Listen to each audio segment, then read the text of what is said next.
Hello, I'm Tara Ruckman. And I'm Stephanie Howe, and we are Control the Chaos EDU. Are you burnout? Are you feeling frustrated or overwhelmed? Or maybe it's the opposite and you're a go getter and want to level up. Then it's time to dive in with real talk and solution focused conversations.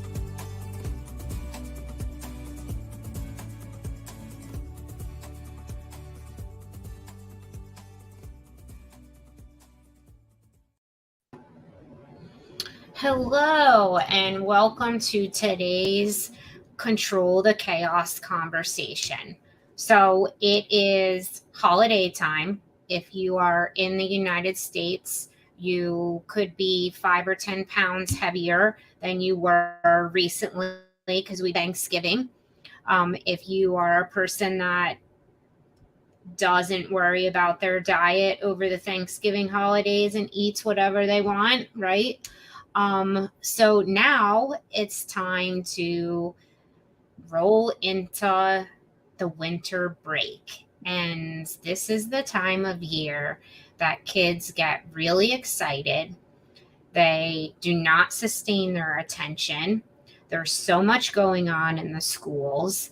And we just, as teachers, really struggle at this time of the year because nobody really wants to be in school anymore. That's what I feel like. I mean, maybe correct me if I'm wrong. They love coming and not doing anything and hanging out with their friends and socializing, but they really don't want to work. Do you see that too?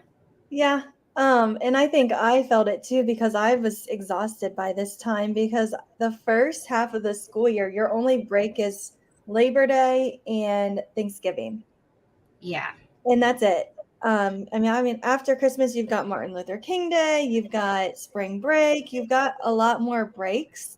Yeah. But it's a long stretch. So I knew I was exhausted, and the kids' energy sometimes wore me out as well because I'm like trying to refocus them and get them to kind of finish up maybe a unit before we go on break. But yeah, that was a struggle. Yeah, always. I think, October is like one of my busiest months of the year. I think, or probably the busiest month of the year for me in behavior because we get like through that honeymoon period and then you start to get into the harder content and then no break in October and it's just a long month. And then by the time you get to November, like everybody's done, right? Everybody's done. But the kids get excited. So, having said that, everybody's done with work, but then they're all excited to be out on winter break. So, we're going to talk about today how to use that excitement to your advantage. What do you do with that? How do you harness it? We never want to take away kids' emotions, right? We want them to feel the excitement. We want them to feel all of those things and experience all those things, but we also want to harness that as well so that way our classroom doesn't erupt in chaos. So using that student excitement to your advantage so your classroom doesn't erupt in chaos, right? So, the first thing we're looking at is when you think about excitement, what do you think about? It's movement, right? Kids are wanting to move their bodies, they're up and about, and they don't want to sit in their seat. And so, thinking about that long, like along those lines, what's one of those things that you can do to kind of harness that energy and excitement? Yeah, and I think some ways is getting organized. Their lockers are a mess. It's kind of thinking ahead, like when I get back in January, what do I want to be ready to go with? Because students will be ready to go when you come back in January, or they'll be really sleepy that first week. Um, but with that, you might need to do some activities like organize the locker, clean out your book bags. Maybe you check folders, make sure they clean out physical folders and those digital folders as well. If there's anything untitled in their Google Drive, can they get rid of it? Can they move it somewhere? What do they need to do? Organizing their desk. All of those things can be done before we leave for break in December. So that way, when you come back in January, you're ready to go.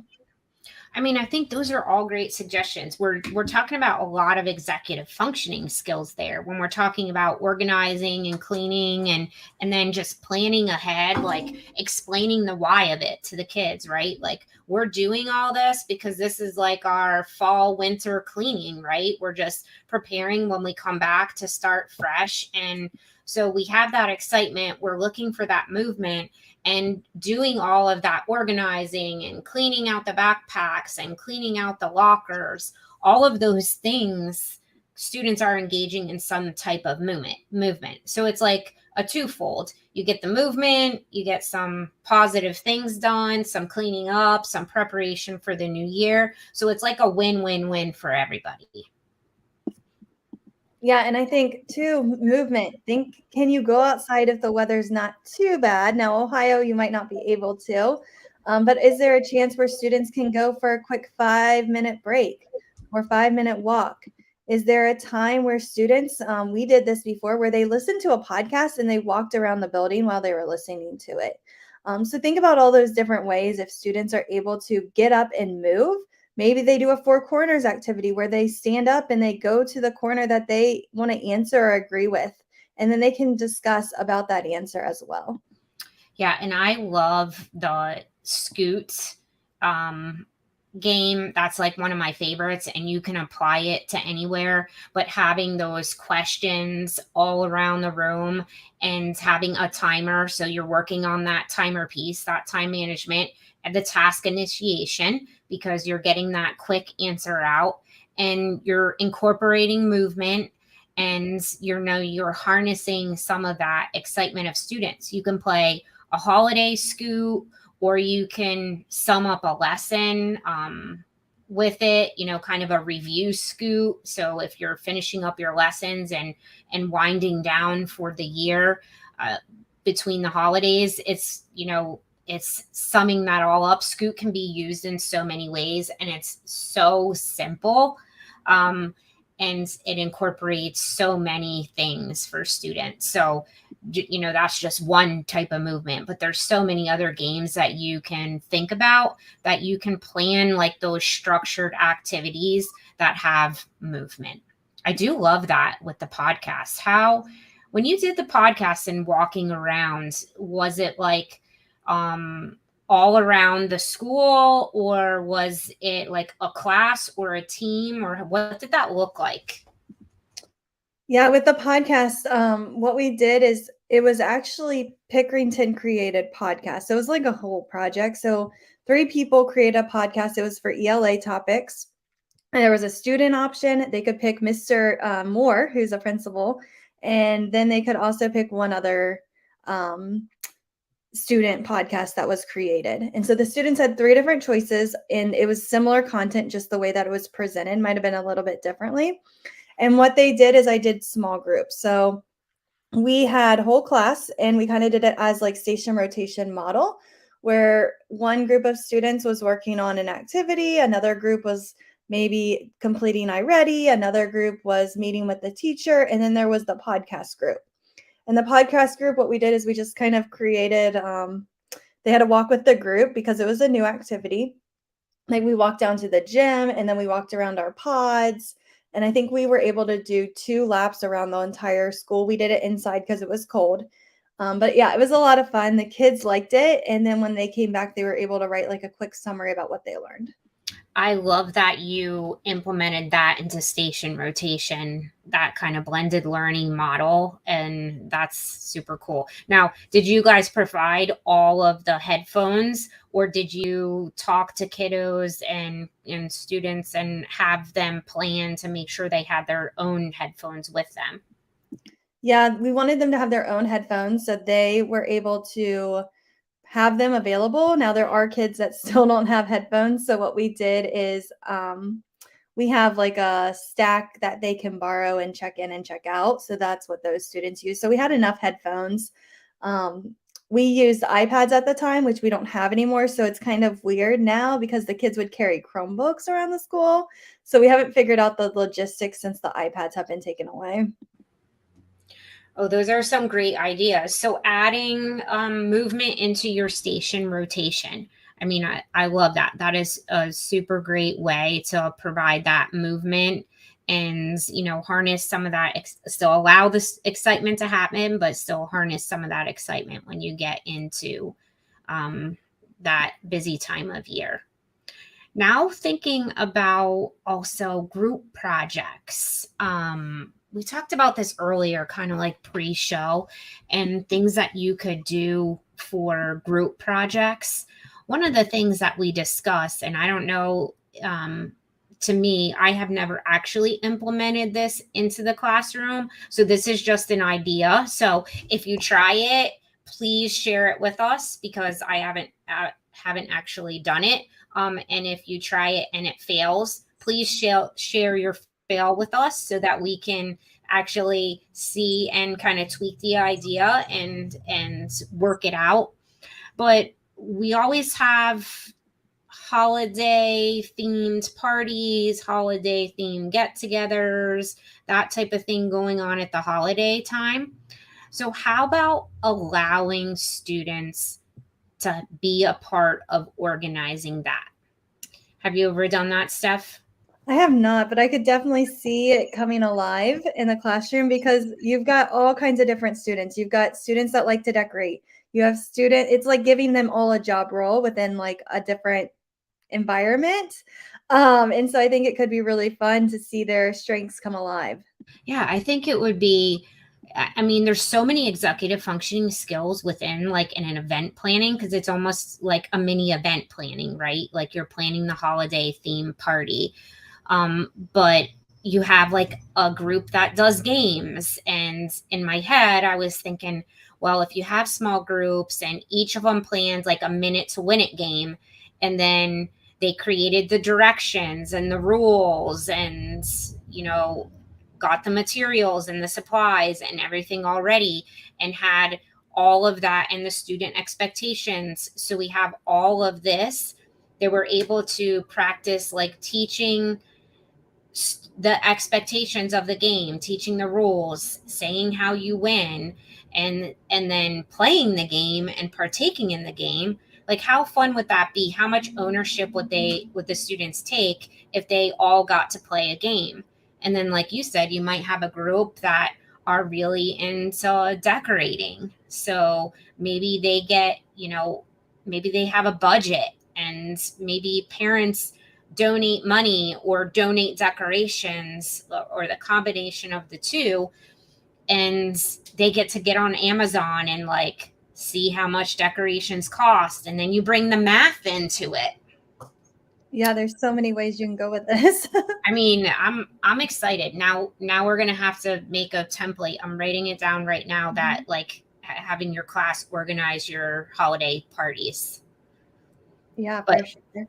yeah, so much fun. So that was just one group project when you're coming in. What about, and we think of this time of year, we definitely think of there's a lot of people that celebrate the holidays in different ways. And I know in my classroom, I had done holidays around the world. So what are some of the ways that you have also seen and participated in projects that were culturally themed so that it applies to all kids? Yeah, so what we've done is kind of like a jigsaw activity. So what students will do is they will pick a location or a way that other people celebrate around the holidays, and then they create like a presentation or some type of activity to show that activity to the class, and then you're all kind of learning from each other. Other teachers have done like one culture a day of different ways of celebrating around the world until Christmas break. So there's a lot of different ways that I've seen. Also, Google Earth has sometimes like really fun activities for the holidays, and you're able to like go to those different locations and stuff like that. So we actually did an activity where we went to New York and we got to see all of the window displays, because I'm like, I've always wanted to go to New York during Christmas. It's just so beautiful. And having that opportunity for kids to see that on Google Earth was really exciting and really cool for them to see Macy's and all those big stores celebrate the holidays and decorate too. That's so much. That is so much fun. And really adding that educational component, right? Because a lot of times we start losing some of that content because we are finishing up the different units and stuff, and we don't want to start something new because we know that we're going to be on a 2-week break. So having those holidays around the world and really diving into those holidays is a great way to really still continue to educate, but then also have holiday themes and different activities that you can, really learn and create, continue to build that classroom culture around, because we're learning about each other. I think I remember a classroom, and I had not done this, but I remember going into a classroom this year where each of them, when they did each of the cultures, they then brought food in from that culture. Mm-hmm. So it wasn't like a usual, we're having our pizza party or ice cream party or something like that, but it was, the different foods from around the world. So those were great, like just a great learning experience all around for kids, but also harnessing that, excitement and stuff for the holidays that we continue doing for our kiddos. And older kids too, right? Yeah. Like, that's great for social studies, for when you think about our older kids and think about how we would want them to be focusing on those other cultures and recognizing how other people celebrate and learning about those other cultures, not just our little guys, but definitely our big guys. Yeah, and next week we're going to be having a friend on the podcast, Greta, and she's going to share more about PBL, project-based, problem-based learning. And we're going to talk about how you might use this idea in your classroom, because project-based learning can keep your students engaged, especially when it gets really hard. And those projects they remember after they leave your classroom. I know for me, in 6th grade, we did $1 million project where we got $1 million to spend. I still remember that project. I still remember the house I bought, and that was like years ago. But projects have a huge, huge impact on student learning. Absolutely. One thing I had liked to do as well is we kind of did a holiday scrapbook type of thing where students could just journal their feelings about the holidays, share, because there are a lot of kids that the holidays mean something different to them, or some of them might have this unwillingness to want to celebrate the holidays because maybe there's trauma in the family, or there's things that we don't know about the holidays. So providing them like a little bit of a holiday scrapbook where in it they can put pictures, they can draw art, or they can write in it, all of the above, not limiting to a journal, but just allowing them to have this space as sort of a way that they can talk and discuss about the holidays. You might see that there is a lot of excitement, but you also might see a lot of stress. Like, holidays are stressful for me because my mom and dad always fought, or the holidays for me is, I'm always wondering if there's ever going to be a present under the Christmas tree, or, the holidays are wonderful for me because I get to see my grandma every year. There's so many things that you might find out and would actually help you when we talk about maintaining relationships, right? You find out a lot about a kiddo when you're getting a little bit deeper and allowing them to express their emotions. So there is some excitement because of everything that's going on, but also not everyone has that excitement. So just in general, some of those emotions, but having like a holiday scrapbook where they can put pictures, draw, journal, all of those things is also another great activity that we have used in the past in the classroom, and students really took to it because they liked writing and expressing their feelings about the holidays. Yeah, that sounds like a fun activity just to kind of think about what did happen and how did I feel, and because it can be stressful. There's not Absolutely. there's holidays where I hate because I'm like, we have to do this and we have to go here and here and here. Yeah, I think a long time ago, my sister, she has, several places that they would always go. And a couple years ago, she decided on Christmas Day, we're not going anywhere. We're going to stay here, and whoever wants to see my kids, they can come here because I'm going to let the kids be in their house, be in their safe space, and everybody else are all adults, and you guys could come here to visit if you want to visit. So there are like families like that. So, there's so many different things. And then, like I use Christmas as an example because that's what I celebrate, but there's so many other ways that people celebrate. So having that like holiday scrapbook and allowing them to express what goes on in their families and their houses and talk and whatever about it, it becomes this place of being able to vent or create excitement or whatever their emotions out about the holidays. So that's huge. Which then kind of brings us to having a purpose. When along with projects, you want to have like a purpose for the students. And one great way is service projects. So think about those activities and the community connections you can make throughout the holiday season. And at one of our buildings, they do a really good job with this of different like food drives, creating holiday cards, greetings, videos for nursing homes, soldiers. So think about all those different ways that you can involve maybe service projects and collaborate with the community to help students have a purpose and allowing them to try and make new connections and collaborations as well.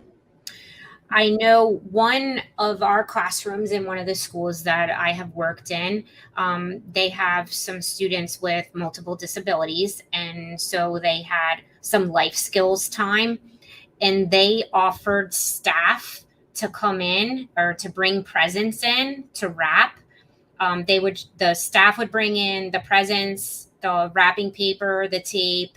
Of course, we'd have the scissors. So they would bring their own supplies in, but then the students would have practice and learn like those fine motor skills. And so that was like their service to teachers, right? I mean, how many presents do you wrap in a year? It's a lot. Like I know I wrap a lot, but that was something the students had learned, was to be able to wrap a present. I mean, how many kids, like my 17-year-old son, for lack of better words, sucks at wrapping a present.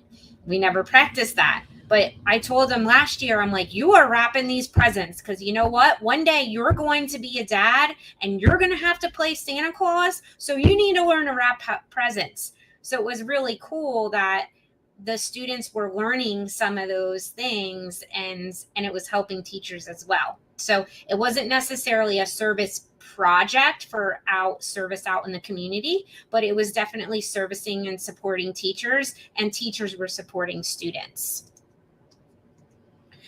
And then we did a food drive, same school. We did a food drive. I was a student counselor advisor at one time as well for 1 year. So we organized a food drive, student council did.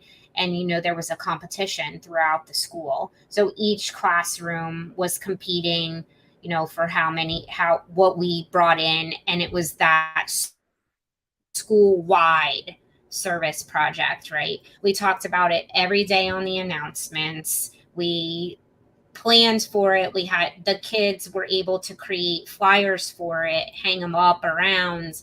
They collected them every day. They counted them every day. And then they were able to be a part of delivering that to the local food pantry, which, was a lot of value for those kids. Of course, every kid in the school got to participate in the drive. And then that group of student council leaders were able to get to be a bigger part of it. And it was all about giving back. So that was a wonderful thing for those students to be able to participate in. And when we were all done, we actually did that service project for Thanksgiving. They were like, can we do one for Christmas? So it was awesome to see that once they gave back, then they just wanted to keep going and they wanted to keep giving because it made them feel good that they were able to do that. Yeah, that's amazing. And we do know that there are some roadblocks when it comes to these activities, such as behavior. Time can always be a struggle. You might be having to try to fit in your last unit or your last test if you're trying to get a test in before the break. And so with that, what are some strategies to overcome those roadblocks, Tara? I think we have an episode that's coming that we're going to talk more about those behavior management strategies when you're coming into the holidays. But just the long and short of it is making sure those expectations are in place and that we're teaching those expectations prior to the activity, not just expecting those kiddos to just know, right? They're not just going to know because all of these things that we're doing are new. And if they're not new, if they are things that you have done just in a different way, that excitement of the holidays can throw all of that off. So making sure that you are consistent, and that you don't let the holiday time take your consistency away from you, because once you lose that consistency of the way you work in the classroom, then you'll start to lose control of the classroom management. And thinking along those lines, the other roadblock that we sometimes come across at this time of the year is when you're doing those service projects, or you have classroom donations coming in, things like that.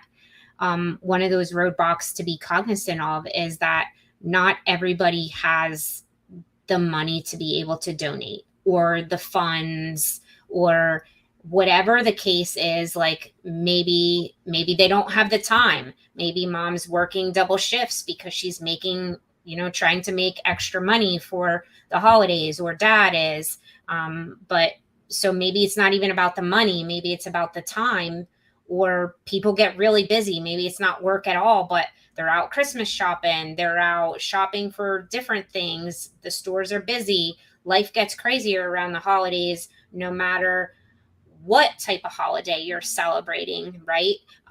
So thinking about that is that it's not as easy for some families as it is for others. So just making sure that when you do present or ask for donations or for service projects or anything, that activity you're doing in the classroom, that you're cognizant of there are some families that maybe don't have the time or the funds to do that. So provide options to some of those families as something that wouldn't require some of their time or their money to be able to provide. Yeah, for sure.